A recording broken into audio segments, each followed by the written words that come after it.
Oke, kita lanjut dulu Bu Istik ke pembicara kedua Pak Anton, nanti kita akan diskusi lagi, menarik sekali diskusinya. Nah, pembicara kedua ini kalau tadi dari akademisi, pembicara kedua langsung dari praktis ini. Tadi juga ada pertanyaan bagaimana investasi sebelum utang selesai, mungkin nanti juga ada jawabannya dari pembicara kita selanjutnya. Dari Pegadaian, Bapak Anton Raharjo sebagai Kepala Departemen Gadai PT Pegadaian Persero Area Cirende. Sebelum kita mulai, kita putar dulu CV dan video dari Pegadaian ya. Untuk panitia dipersilakan untuk memulai videonya.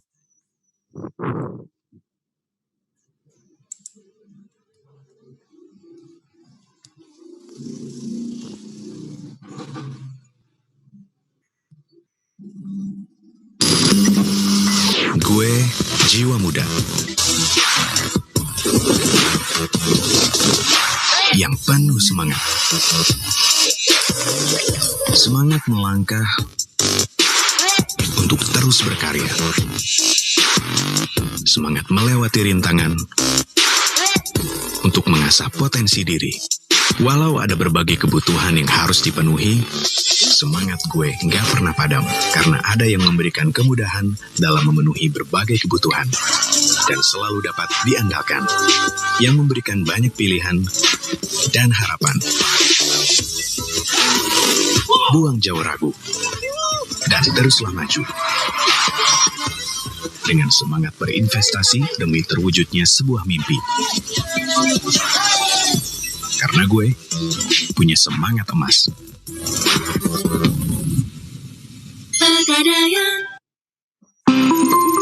Sekarang beli logam mulia bisa melalui aplikasi Pegadaian Digital. Login ke aplikasi Pegadaian Digital, lalu pilih menu logam mulia. Anda dapat memilih jenis logam mulia yang Anda inginkan. Tekan gambar untuk mengetahui spesifikasi dari logam mulia yang akan Anda beli. Tekan tambah untuk memilih logam mulia yang Anda inginkan. Anda dapat memilih jumlah keping sesuai yang Anda inginkan dengan menekan tombol plus atau minus. Jika jumlah keping sudah Anda tentukan, lalu tekan tombol selanjutnya. Pada halaman metode pembelian, Anda dapat mengkoreksi jumlah keping yang ingin Anda beli. Selanjutnya, pilih tenor angsuran, kemudian isi besaran uang muka. Biaya angsuran per bulan akan muncul secara otomatis. Pilih tempat pengambilan barang. Anda dapat memilih outlet Pegadaian yang diinginkan, lalu tekan tombol selanjutnya. Pada halaman konfirmasi pembelian, pastikan semua inputan sudah sesuai dengan yang Anda inginkan. Jika sudah sesuai, checklist tanda setuju. Kemudian, tekan tombol selanjutnya. Total pembayaran yang ditampilkan adalah total uang muka yang harus dibayarkan. Tekan detail pembayaran untuk melihat rincian. Pilih bank yang akan Anda gunakan untuk melakukan pembayaran. Setelah memilih bank, Anda akan diteruskan pada halaman tata cara pembayaran sesuai dengan bank pilihan Anda. Tekan tombol selanjutnya. Anda akan mendapatkan notifikasi pembelian logam mulia melalui SMS dan aplikasi Pegadaian Digital. Anda juga dapat melihat histori transaksi pembelian logam mulia. Tekan icon history. Pilih salah satu dari daftar transaksi Anda untuk melihat rincian. Semakin mudah memiliki emas batangan dengan Pegadaian Digital. Pegadaian.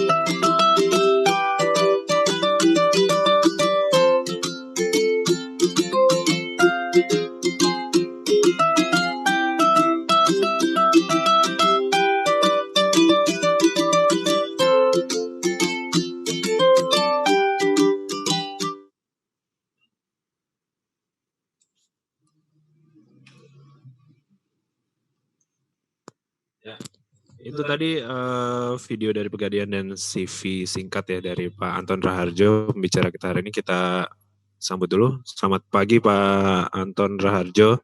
Selamat pagi Mas Rizky. Ya, sehat ya? Alhamdulillah sehat. Oke, teman-teman, jadi dari Pegadaian ini sebenarnya untuk apa sih berbicara di sini? Apakah kita semua disuruh minta untuk gadai, Pak Anton? Enggak ya? Enggak. Jadi dari Pegadaian sendiri nanti akan berbicara dengan tema investasi emas dari masa ke masa. Dan mungkin tadi teman-teman sempat lihat di CV karena Pak Anton ini sempat berkarir juga di Pegadaian Syariah.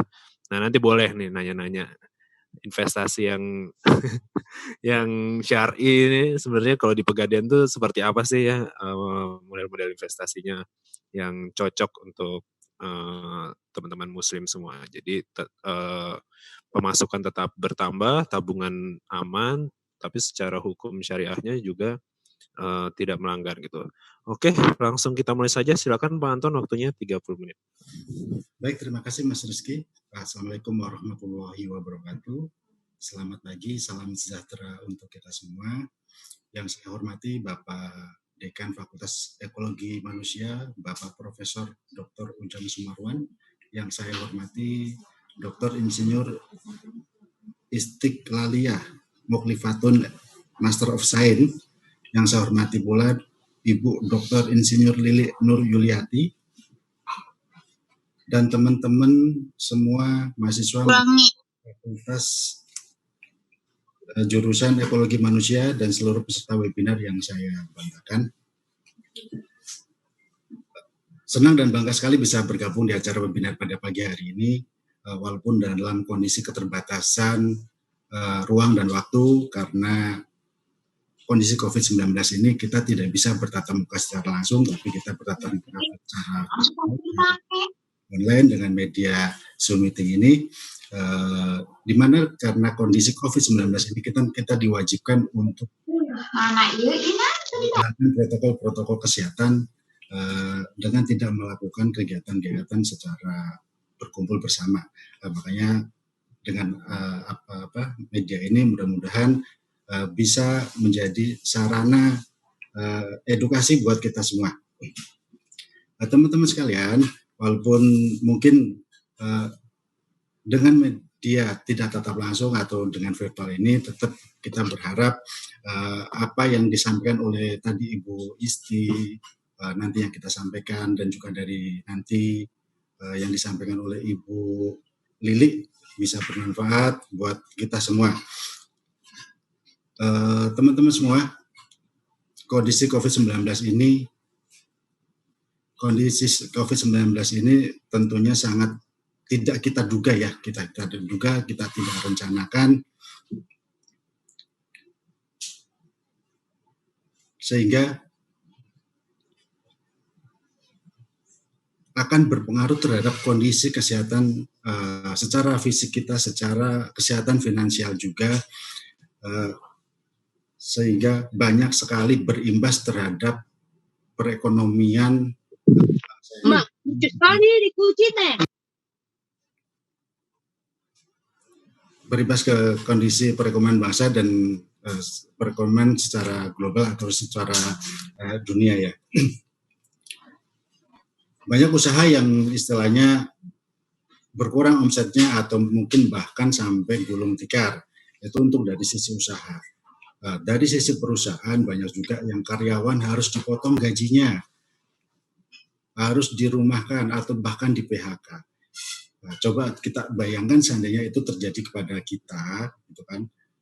Kita bayangkan pada kita harus dipotong gajinya, sedangkan biaya hidup itu tidak bisa ditunda lagi, misal seperti biaya makan, biaya pendidikan anak, biaya tempat tinggal, atau mungkin bahkan kita yang masih mempunyai cicilan baik cicilan rumah atau cicilan kendaraan atau cicilan mobil, itu kan harus tetap dibayarkan, walaupun mungkin dengan kondisi saat ini ada kebijakan dari pemerintah terkait adanya restrukturisasi kredit, tapi itu kan hanya bersifat untuk menunda berapa bulan untuk kita untuk mendapatkan keringanan untuk tidak membayar cicilan, atau mungkin dari lembaga-lembaga keuangan sebagian memberi kebijakan bayar jasanya aja atau bayar bunganya aja gitu kan. Next. Nah, kalau tadi disampaikan Bu Isti gitu kan, itu ada rentang sikl kehidupan gitu kan, dari usia sekian sampai sekian, usia sekian sampai sekian. Nah, kalau kebetulan kalau pada saat ini kan peserta webinar ini kalau saya lihat dari muka-mukanya masih muda-muda, mungkin sekitar umur 20 sampai 35 tahun ya Bu ya.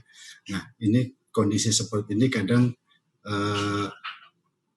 mereka tidak mempersiapkan secara matang financial plan-nya. Seperti yang tadi Bu Isti sampaikan, kita harus ada tiga financial plan, yaitu spend, save, dan share. Makanya kalau misal contohnya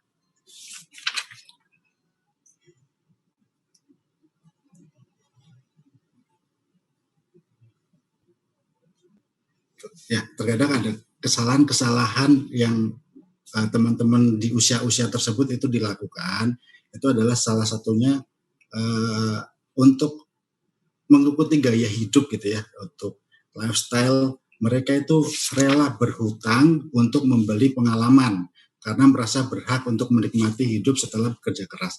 Nah, ini biasanya para fresh graduate yang habis lulus kuliah, kerja masih single, belum punya keluarga, masih belum berkeluarga gitu kan, dengan masih gaji istilahnya baru pertama masuk dengan standar gaji fresh graduate yang sebelumnya mungkin belum punya penghasilan sendiri, terus kemudian punya penghasilan sendiri, mengikuti gaya hidup. Nah, contoh misal, sebenarnya dengan smartphone ini gitu kan, dengan harga mungkin dengan harga yang 2 atau 3 jutaan, kebutuhan kita sebagai alat komunikasi, sebagai alat informasi untuk mungkin browsing atau kirim email dan sebagainya, itu bisa tercover lah dengan handphone dengan harga 2 atau 3 jutaan. Tetapi kalau karena mengikuti lifestyle, mereka harus memaksakan diri untuk membeli elektronik ponsel seharga di atas 10 juta dengan dipaksakan berutang. Itu yang pertama. Yang kedua, merasa bahwa hidup itu wonderful, hidup itu indah.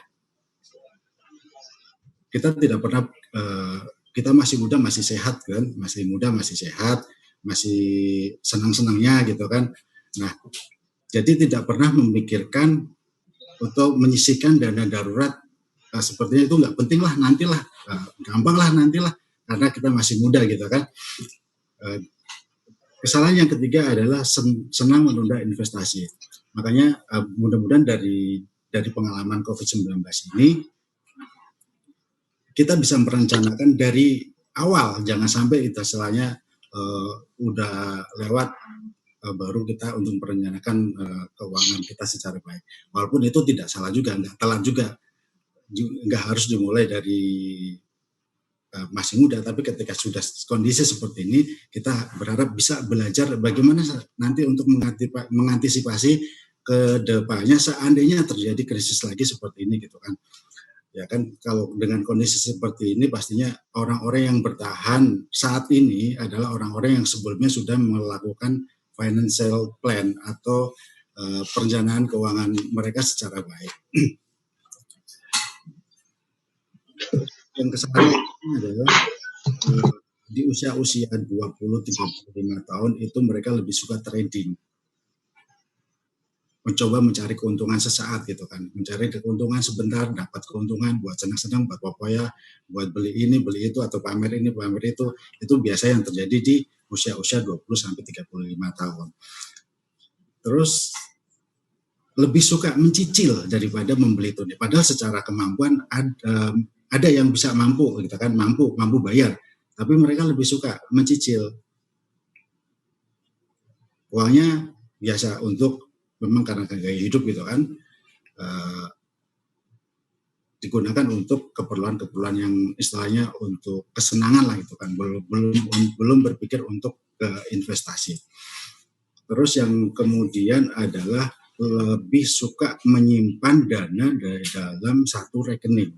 Nah, ini dalam kondisi seperti ini agak bahaya Ibu. Jadi kalau misal kayak kejadian tahun 1998, yaitu ya dulu saya masih SMA itu dulu. Ketika terjadi krisis moneter, di mana ketika kita menyimpan dana di bank, kita kesulitan untuk menarik, sehingga itu uang saya sendiri mau diambil susah. Nah, itu kejadian sebetulnya karena kita lebih suka menyimpan dalam satu rekening dengan alasan mungkin BAP-nya mahal, tapi itu adalah sesuatu yang istilahnya kalau bisa kita dalam menyimpan uang atau menaruh aset kita itu tidak dalam satu rekening. Dan yang terakhir adalah untuk kesalahan yang dilakukan oleh usia anak-anak usia atau teman-teman usia 20 sampai 30 tahun adalah lebih suka jajan tebal-tebal daripada investasi tipis-tipis, ya kan? Apalagi dengan sekarang kemudahan ada aplikasi GoFood, GrabFood, macam-macam semua lewat online, duduk di rumah, klik, makanan diantar. Nah, lebih suka seperti itu. Coba kalau misal kita terbiasa, kita disiplin, misal kita jajan kopi gitu kan, atau jajan cireng lah 10.000. Nah, kita nabung 10.000 juga. Jadi balance, seimbang antara kita jajan, kita nabung 10.000. Kan nggak kerasa, kita beli cireng aja 10.000 enteng kok, apalagi kalau cuma nabung emas 10.000 atau nabung apa 10.000, kenapa harus pikir-pikir gitu kan. Nah nanti, kok bisa ya investasi cuma 10.000, nanti kita bahas di belakang. Oke, next.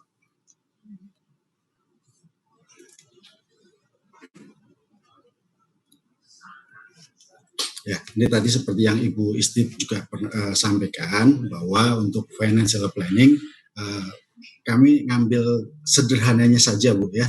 Kalau tadi ada spend, save, share dan harus smart gitu kan. Nah, untuk financial planning ini kita harus menabung. Konsepnya apa sih menabung itu? Menabung adalah menyimpan penghasilan kita dalam satu rekening yang tujuannya akan kita ambil lagi sewaktu-waktu untuk keperluan kita sehari-hari. Yang kedua adalah dana darurat. Nah, dana darurat ini kita menyisihkan penghasilan kita dan tidak, kalau bisa jangan diotak-atik.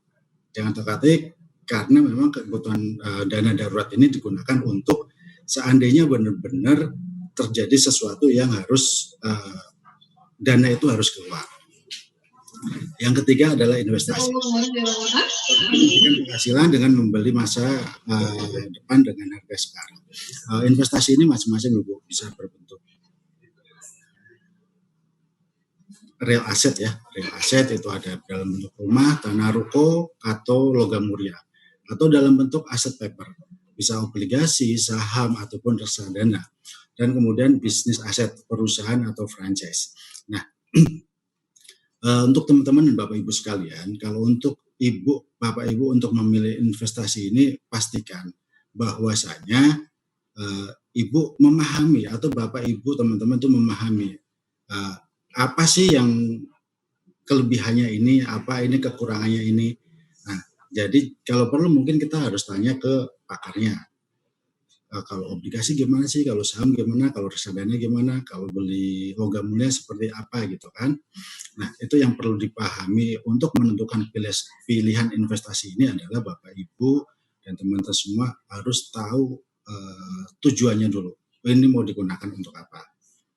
Ya, terus pahami kelebihannya seperti apa, kekurangannya seperti apa. Oke, mungkin kalau kesempatan kali ini saya akan bahas lebih ke logam mulia ya Bu. Kenapa kok pilih emas gitu loh?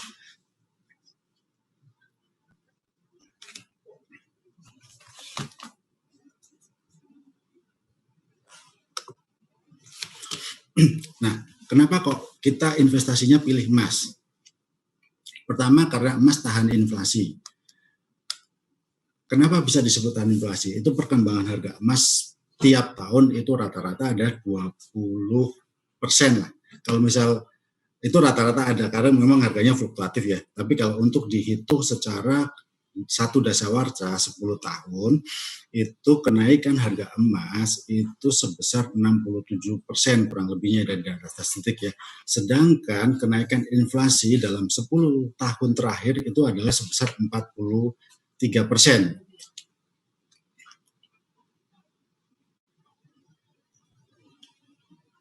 Jadi intinya emas itu tahan inflasi minimal minimal sama, minimal harapannya sama. Ketika pertumbuhan inflasi sekian, berarti harga emas pun pasti akan mengikuti. Nah, tapi kenyataan yang terjadi saat ini adalah bahwa inflasi emas itu melebihi dari kenaikan inflasi tersebut. Nah, keuntungannya apa? Kenaikan emas 60%, kenaikan inflasi 40%, berarti ada selisih 20%. Itu adalah ya belanja bonus bagi teman-teman yang berinvestasi emas. Terus yang kedua, kenapa kok kita investasi emas? Karena emas itu tahan korrosi. Kadarnya 24, tidak mudah rusak, tidak korosi gitu kan. Yang kemudian mudah diuangkan atau dijual ataupun digade.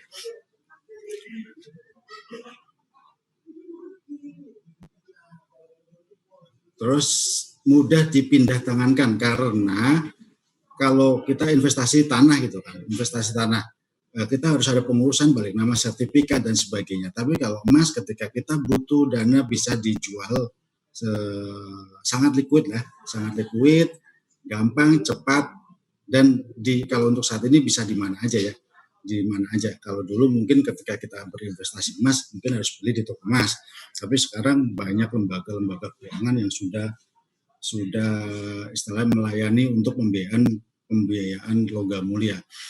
Kemudian keuntungan emas lagi adalah nilai value yang terus naik setiap waktu. Jadi kembali ke tahan inflasi ya. Jadi nilai emas itu selalu naik terus, nilainya selalu naik. Nah, ini Bapak Ibu, ini perkembangan harga emas dari tahun 2003 sampai 2020. Tahun 2003 harga emas 1 gram logam mulia baru 96.250. Bapak Ibu bisa bayangkan kenaikan harganya, itu bisa dilihat datanya. Per hari ini harga logam mulia 1 gram sebesar 1.086.000.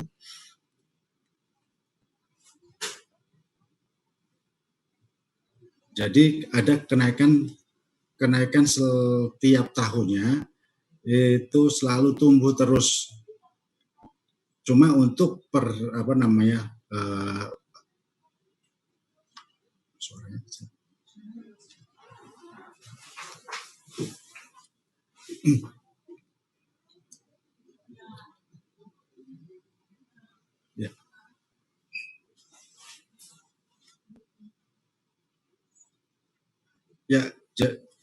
kencang banget. Mohon maaf sebentar.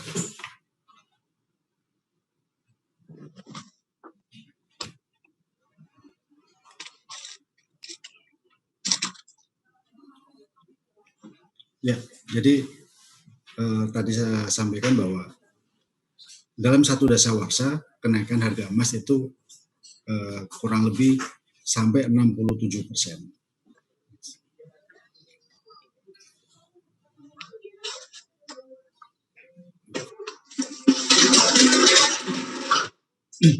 Ini fakta membuktikan begini. Jadi pada saat tahun 571 atau abad ke-16, abad ke-6 ya, abad ke-6 zaman Rasulullah. Jadi untuk perbandingan, untuk harga 1 ekor kambing itu adalah 1 dinar. Kalau 1 dinar itu dikonversi dengan kadar emas adalah 22 karat atau beratnya kurang lebih 4,25 gram. Nah, dari abad ke-6 sampai istilahnya sekarang abad 21, itu harga kambing, 1 ekor kambing adalah sama lebih 1 dinar. Jadi bisa dikatakan harga emas nilainya itu tidak pernah berkurang. Nilainya tidak berkurang. Coba kita bandingkan dengan kalau misal dengan nominal rupiah gitu kan. Kalau dengan uang kertas tahun 97 untuk 100.000 aja kita cuma dapat 100 kg emas. 2005 dapat 25 gram, dan untuk 2019 dapat 10 gram. Jadi intinya kalau kita menyimpan uang nilainya dari waktu ke waktu nilai uang itu akan turun. Tapi berbeda dengan kita menyimpan emas. Jadi secara ini istilahnya safe haven gitu ya, safe haven. Kita mempertahankan daya belinya, Jadi dari waktu ke waktu nilainya tidak akan berkurang, tetap atau mungkin bahkan bisa lebih. Gitu. Sebagai contoh aja nih kemarin kalau tahun kemarin saya korban gitu kan, 1 ekor kambing harganya 4 juta. Pada saat itu harga logam mulia yang 5 gram masih di sekitaran angka 3.300.000. Nah, dengan emas yang harga dengan 5 gram dengan harga sekarang itu harganya sudah 5 juta lebih, 5.500.000 kalau nggak salah ya.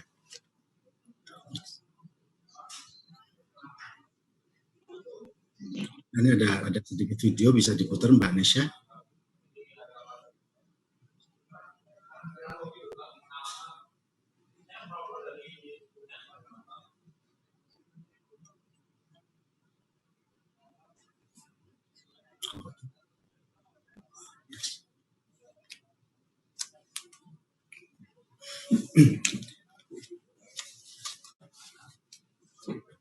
Nah, investasi emas ini Bapak dan Ibu yang jelas ada teman-teman terutama yang masih muda-muda nih ya, teman-teman harus ada tujuan yang ingin dicapai. Ada kalau tadi Bu Isti bilang ada investasi harus smart, harus spesifik, harus terukur, harus realistis, harus masuk akal dan ada waktu. Nah, sebagai contoh nih seperti ini. Teman-teman mungkin yang masih kuliah atau mungkin Bapak Ibu yang ingin merencanakan sesuatu gitu kan, sebagai contoh gambaran tadi, aku pengen S2 nanti gitu kan, atau mungkin Bapak Ibu yang sekarang punya putra putri di umur masih kelas SD atau SMP gitu kan, SD atau SMP ketika nanti mau masuk kuliah kira-kira berapa sih uang pangkalnya gitu kan. Nah kalau misal kita hargain dengan nilai emas, sebagai contoh, misal kalau uang pangkal sekarang adalah 10 juta di 5 tahun ke depan dengan angka inflasi yang kita asumsikan 5%, berarti 5 tahun ke depan adalah 5 juta. Nah kalau misal kita dengan emas berarti nanti nilainya akan tetap. Misal dengan sekarang adalah 10 gram gitu kan. Kalau misal 10 juta berarti kita adalah 10 gram. Nah di 5 tahun ke depan, kalau semisal ternyata kenaikan menjadi 5% gitu ya, 5%, dengan kenaikan inflasi 5%, berarti nanti nilai emas itu akan setara dengan uang pangkal yang akan dikeluarkan biaya sekolahnya itu ya, untuk uang pangkalnya itu pasti sama. Karena nilai emas itu akan sebanding konstan, sebanding dengan inflasi naik, harga emas biasanya mengikuti atau bahkan nilai kenaikannya di atas tingkat inflasi. Kemudian misal Bapak Ibu ingin beribadah haji gitu kan. Nah, untuk dalam 2 tahun ke depan atau 3 tahun ke depan. Jadi harus terukur. Jadi kalau untuk biaya SABPI atau biaya setoran awal biaya pemberangkatan ibadah haji ke Kemenak itu adalah sebesar 25 juta. Seandainya Bapak Ibu dan teman-teman menargetkan, aku mau 2 tahun lagi mau berangkat, mau daftar haji nih gitu kan. Nah, berarti kan dengan nilai harga emas yang sekarang 1 gram 1 juta, berarti Bapak dan Ibu itu wajib mengumpulkan emas 1 gram, minimal 1 gram dalam 1 bulan. Nah, nanti ketika emas itu sudah terkumpul dalam jumlah atau dalam nilai rupiah sebesar 25 juta, nah itu segera di cash in, baru langsung untuk ke pendaftaran ke Kemenak, seperti itu. Oke, next. Nah, ini perbandingan harga ONH dengan emas. Jadi kalau kita bandingkan harga ONH dari tahun ke tahun, secara nominal atau secara rupiah itu tidak terlalu signifikan kenaikannya. Misalnya 25, 26, 27 atau terakhir ini adalah 34 dan informasi yang terakhir di tahun 2020 adalah 35 juta. Kalau kita bandingkan dengan berat gram emas di 2005 adalah 191 gram. Itu senilai dengan ONH 26 juta. Nah, kalau dengan tahun sekarang 2020 kita cukup dengan 32 gram itu sudah bisa untuk berangkat haji. Jadi kalau kita nilai dengan dibanding emas gitu kan, biaya berangkat haji itu lebih murah. Selalu menurun. Gramnya selalu menurun.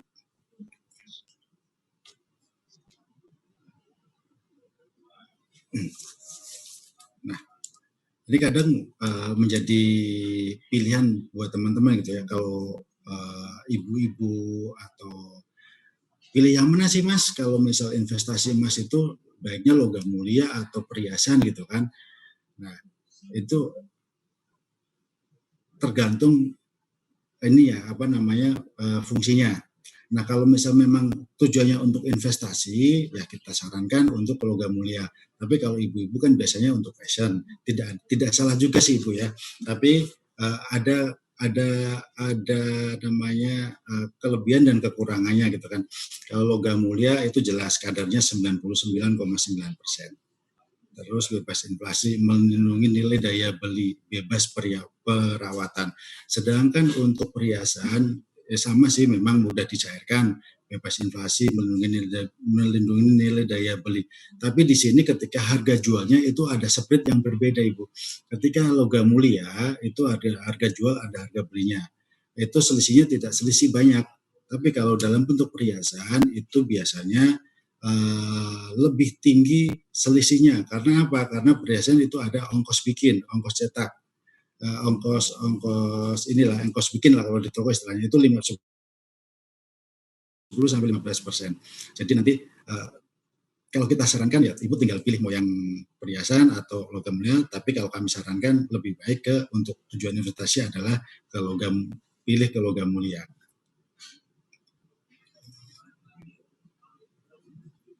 Nah, sekarang lanjut pilih logam mulia dalam bentuk fisik atau dalam bentuk digital. Ya.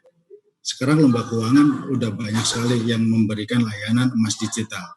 Kalau zaman dulu kita mau beli emas investasi mana sih? Ya udah kita datang ke toko emas, kita beli gitu kan. Kita nanti jual juga ke toko emas lagi, balik lagi ke toko emas lagi. Nah, sekarang lembaga-lembaga keuangan selain menjual emas secara fisik juga emas secara digital. Nah, keunggulannya apa? Kalau emas secara fisik harganya memang lebih mahal karena ada ongkos cetak. Minimal belinya harus 0,5 gram. Pembelian langsung ke toko atau ke outlet. Dari sisi penyimpanan juga ada resiko juga. Terus bisa digunakan sebagai mas kawin atau sebagai hadiah.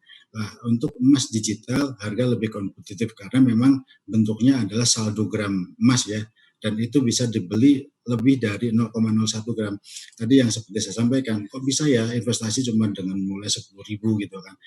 Cuma dengan segelas kopi apa yang itu yang di kaki lima, apa yang di pinggir-pinggir jalan lah, haus atau minum itu kan cuma harga 10.000. Nah, kita bisa berinvestasi. Terus kemudian pembeliannya juga gampang via online, bisa lewat aplikasi, bisa cukup dari rumah sudah bisa transaksi, bisa investasi, bisa nabung gitu kan.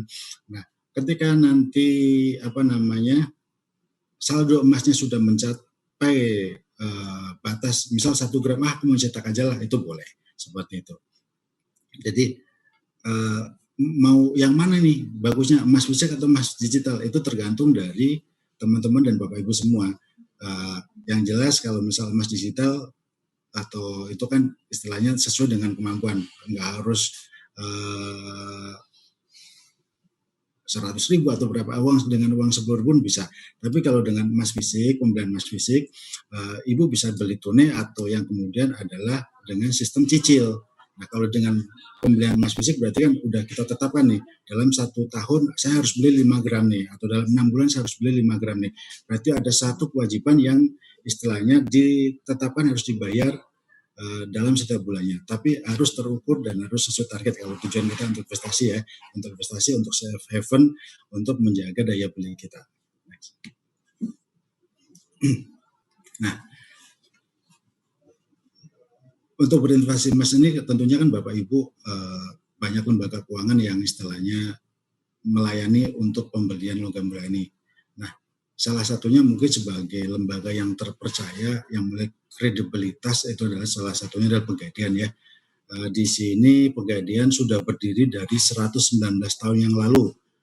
Pada core bisnis awal memang adalah gadai, orang butuh dana, datang Pegadaian gitu kan, dapat uang, nanti ditebus. Nah, dengan perkembangan zaman, Pegadaian itu bertransformasi. Jadi dari program bisnis utamanya Gadai, kemudian berkembang lagi menjadi bertambah produknya dengan produk-produk pembiayaan dan emas, dan juga jasa-jasa lainnya terkait dengan pembayaran atau misal MPO ya, multi payment online dan sebagainya. Jadi mungkin sebagai solusi, salah satu solusi bagi teman-teman yang istilahnya mau berinvestasi bisa langsung ke Pegadaian seperti itu. Nah, gimana sih caranya investasi di Pegadaian itu? Kita ada dua pilihan. Ada yang pertama adalah tabungan emas, yang kedua adalah dengan cicil emas. Tadi sudah saya sampaikan, emas digital atau emas fisik gitu kan. Nah, dengan tabungan emas investasi ini gampang, mudah. Nah, kalau dengan harga sekarang untuk per 0,01 gramnya cuma kurang lebih 9 ribuan lah, 9 ribuan. Terus bebas biaya admin bulanan. Jadi untuk biaya pengelolaan rekening itu dibayarkan cuma dalam 1 tahun sebesar 30.000. Nah, kalau dibagi dalam 12 bulan kan cuma sekitar 2.500-an lah per bulan. Jadi dibandingkan dengan tabungan-tabungan di bank itu jauh lebih murah. Kemudian dapat cetak dalam bentuk logam mulia atau buyback atau fresh money dan dapat digadaikan. Jadi kalau tadi dan disampaikan Bu Isti, sebaiknya untuk dana darurat itu dalam bentuk uang tunai. Nah, sekarang tidak harus dalam uang tunai. Bisa juga dalam bentuk logam mulia. Karena apa? Karena bisa langsung dicairkan, jadi nggak perlu datang. Oh, kalau zaman dulu kalau kita nyimpan emas kan, aku butuh duit nih, butuh dana mendadak. Nah, kalau udah malam toko emasnya tutup dan sebagainya. Tapi sekarang enggak. Dengan adanya aplikasi digital, ketika Bapak Ibu sudah mempunyai tabungan emas atau emas digital, ketika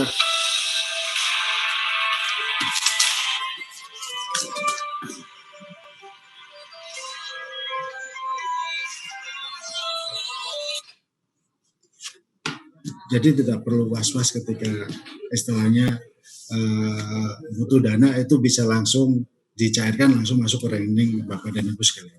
Untuk persyaratannya gampang.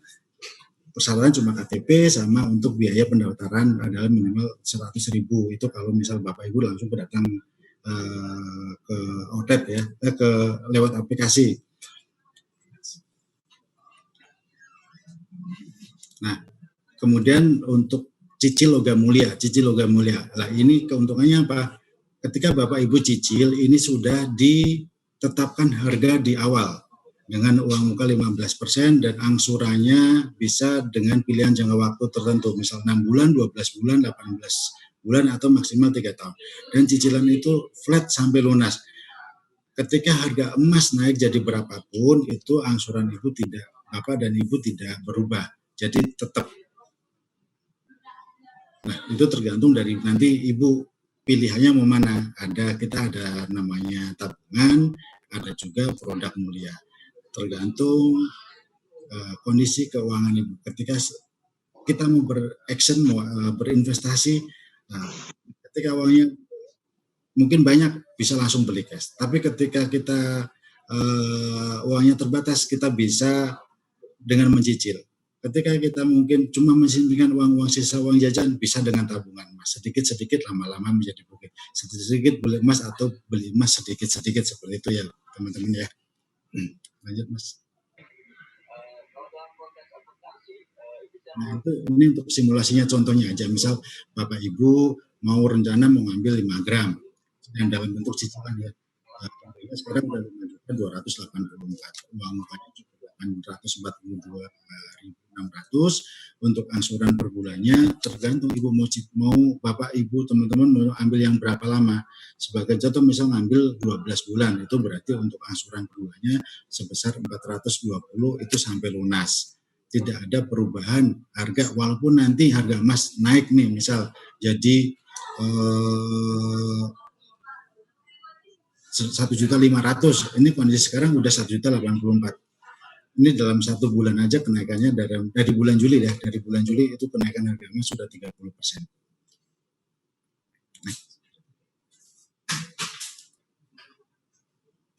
Nah, ini untuk aplikasi Pegadaian Digital, teman-teman bisa unduh gratis di Play Store atau App Store ya yang pakai iPhone. Terus mudah digunakan, real time, melayani transaksi produk Pegadaian, link chip untuk nasabah existing. Jadi ketika Bapak Ibu sudah mempunyai aplikasi ini, sudah punya buku tabungan, transaksi semuanya bisa melalui aplikasi ini dan tidak harus datang ke outlet, bisa di mana saja.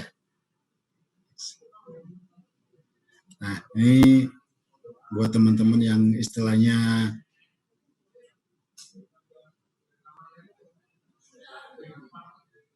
mau membuka buku tabungan, silakan bisa di barcode, kode barcode di samping, maka akan mendapatkan promo khusus free admin pembukaan tabungan emas dari Pegadaian. Jadi jangan sampai ketinggalannya teman-teman ya. Jadi saat ini, kita action saat ini, tentukan tujuan kita, ayo berinvestasi. Oke, Bapak dan Ibu, mungkin itu yang bisa kami sampaikan. Terima kasih, mudah-mudahan bermanfaat. Akhir kata, wabillahi taufiq wal hidayah. Wassalamualaikum warahmatullahi wabarakatuh.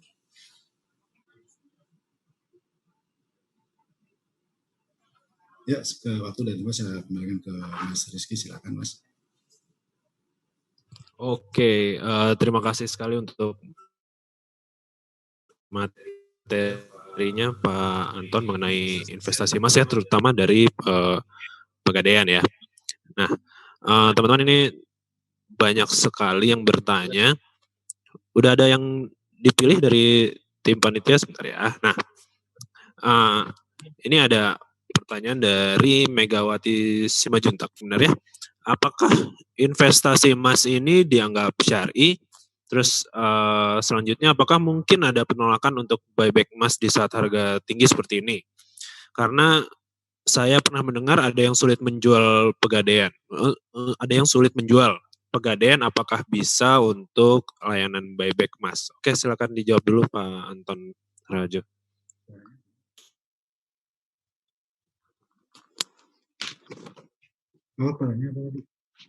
Ya, yang pertama apakah investasi emas ini dianggap syar'i? Terus yang kedua saat harga tinggi apakah mungkin ada penolakan untuk buyback emas? Alanda. Tinggalan.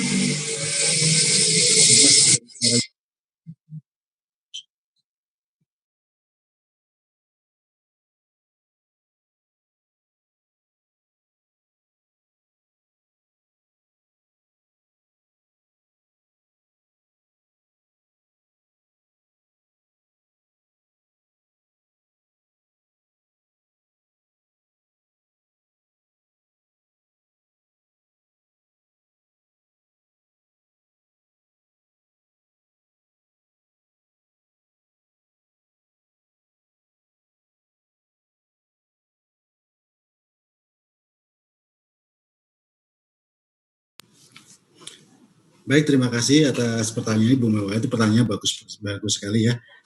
Apakah investasi emas itu dianggap syar'i? Terus apakah mungkin ada penolakan untuk buyback emas di saat harga emas tinggi seperti saat ini? Karena saya pernah mendengar ada yang sulit menjual. Nah,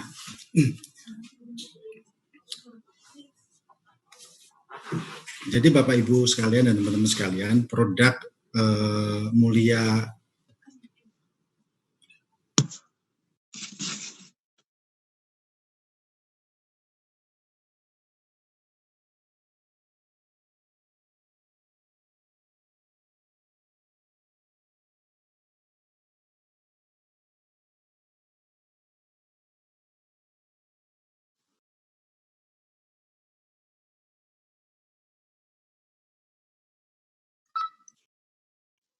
Maaf Pak Anton, masih di mute Pak. Bapak maaf, masih di mute.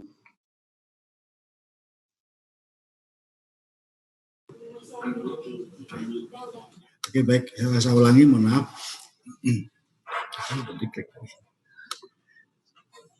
Ya, apakah pembelian logam mulia di Pegadaian termasuk syari? Terus satu-satu dulu ya, saya jawab satu-satu dulu. Apakah pembelian logam mulia itu termasuk syari gitu kan? Ya, saya termasuk pertanyaan itu karena memang emas itu adalah termasuk barang ribawi ya, kan? Barang ribawi yang harus dijual belikan secara tunai. Itu karena pertimbangan dari MUI, produk mulia ini kan sudah mendapatkan fatwa MUI oleh Bapak Nafis, bahwasanya beliau berpendapat bahwa begini, sebagai dasar istilahnya produk mulia ini boleh dijalankan di Pegadaian itu adalah karena emas yang saat ini sekarang adalah bukan sebagai alat pembayaran, tapi emas itu sebagai komoditi. Jadi bisa istilahnya dijual belikan, bukan sebagai alat tukar ya, alat tukar. Jadi itu boleh. Itu yang jawabannya. Terus yang kemudian adalah ada nggak kemungkinan Pegadaian menolak untuk buyback gitu kan dengan harga emas pada saat tinggi seperti ini. Nah, kelebihannya adalah itu Ibu. Jadi Pegadaian setelah nilai buybacknya lebih tinggi, yang kedua, kesannya Ibu beli cicil ya, Ibu beli cicil, itu Pegadaian keuntungannya adalah lebih buybacknya lebih tinggi. Itu bisa dilayani di outlet Galeri 24 Pegadaian. Itu yang kemudian, misal Ibu sudah download aplikasinya Pegadaian Digital, dan Ibu membeli logam mulia dalam bentuk digital, emas digital, itu Ibu tidak perlu repot-repot. Ibu mau buyback berapa aja bisa, cuma dalam satu kali transaksi itu dibatasi. Untuk satu hari adalah 10 juta. Jadi kalau misal Ibu sudah investasi emas di Pegadaian, untuk buybacknya tidak perlu takut Ibu. Mau berapapun Pegadaian siap akan membeli buybacknya. Seperti itu. Baik, mungkin ada lagi pertanyaan Mas Rizky? Oke, mengingat waktu kita agak terbatas, mungkin satu dulu ya Pak Anton ya, nanti kita akan lanjutkan di sesi diskusi selanjutnya. Jadi dari Pak Anton ini intinya Pegadaian ini udah mulai berevolusi ya, dari perusahaan yang dulunya hanya gadai, sekarang juga mulai menuju pelayanan digital melalui aplikasi Pegadaian Digital Service. Jadi kalau teman-teman ada yang baru mulai kepikiran untuk nabung atau investasi logam mulia, bisa nih mulai dicoba juga download aplikasinya sekarang.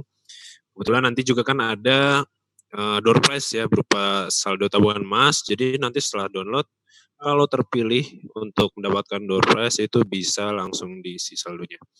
Oke, pertanyaannya kita simpen dulu. Kita lanjut dulu ke pembicara ketiga. Ada Ibu Dr. Lili Nuryuliati nih. Selamat pagi Bu Lili Nuryuliati. Selamat pagi. Lagi sehat ya Bu ya? Mas Aldian ya, alhamdulillah sehat. Ya, ini lagi masa pandemi gini, tetap semangat ya Bu ya, kita mendiskusikan mengenai investasi untuk konsumen nih. Iya.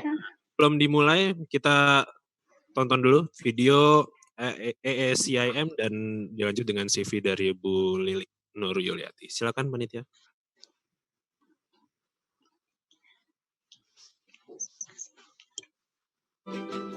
Saya akan menjelaskan sedikit apa itu visi, misi, tujuan, nilai, program, dan membership dari EECIM. Visi dari EECIM adalah menjadi organisasi terkemuka dalam bidang pendidikan dan kebijakan riset bidang konsumen dan pemasaran. Lembaga ini akan menghimpun para profesional dan praktisi industri yang memiliki komitmen untuk meningkatkan kesejahteraan konsumen di kawasan Asia. EECIM mempromosikan kepentingan konsumen dengan mendorong, menghasilkan, dan mengkomunikasikan penelitian yang relevan dengan kebijakan konsumen dan marketing. Welcome to the International e-Seminar and Book Review, the future of green marketing and consumer.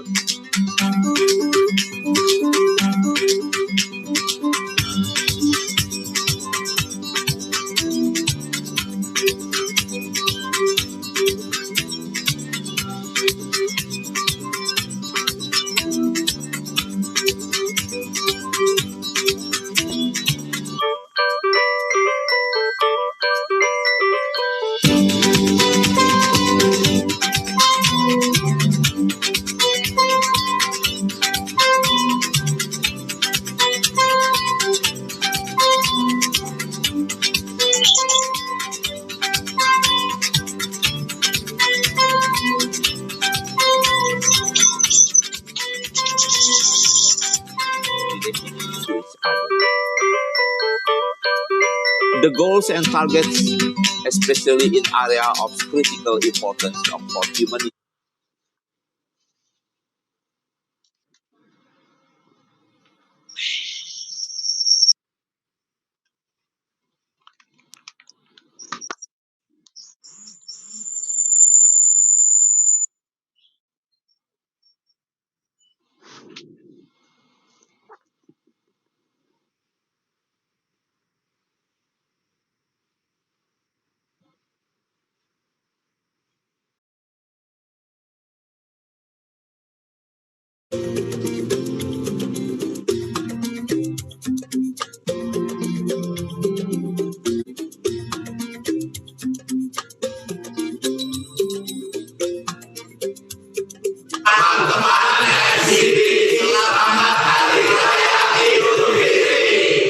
Yeah.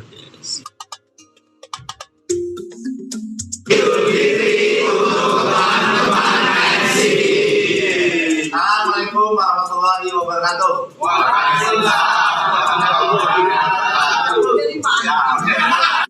Duduk ya.